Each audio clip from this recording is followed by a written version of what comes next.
tough question on this because I think the detention centers, the criminal justice system, they're a tough target, but in certain ways for communities of color, they are also an easy target to call the bad guys.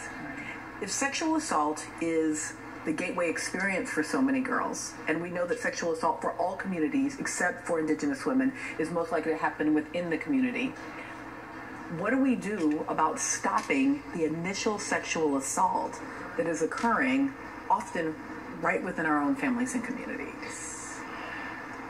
I think we do need to pay attention to that. Okay. But I think it's not just within our own communities. Yep. We need to have that conversation.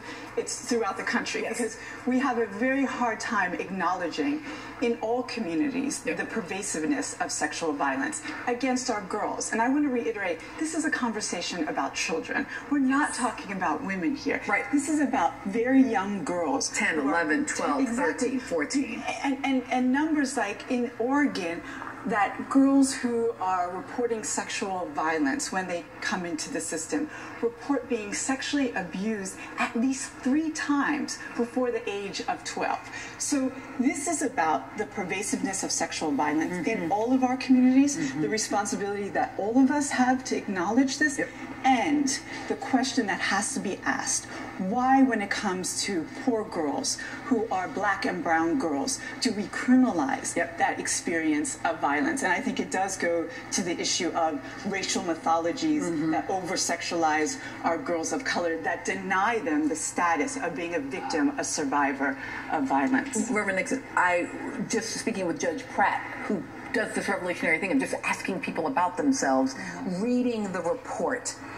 Quote from a young girl who'd been held in juvenile on prostitution and solicitation charges when she was 15 and again at 16 and 17, saying, "No one assessed me or ever even asked me what got me there." Judges not even asking a 15-year-old girl, how in the world did you end up here? And it's not just judges. I was reminded when you asked that very poignant question about how do we deal with the abusers within our own community, of incidences that I'm way too close to, where young girls were abused within a safe space like their church.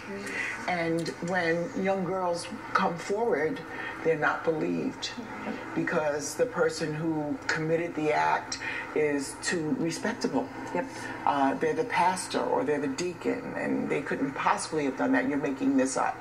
And these are the types, girls need to be believed. So it doesn't even matter if we ask, if we're not going to believe what they say. And then we have to, I'll say, the least surprising thing in certain ways, my mother did research on this in the 70s, the girls who were truant were running away from abusive situations in the 70s, and now here we are with the exact same patterns. Thank you to Malika Sadar, and to Reverend Vivian Nixon, and to Tom Segru. Coming up yesterday, the Confederate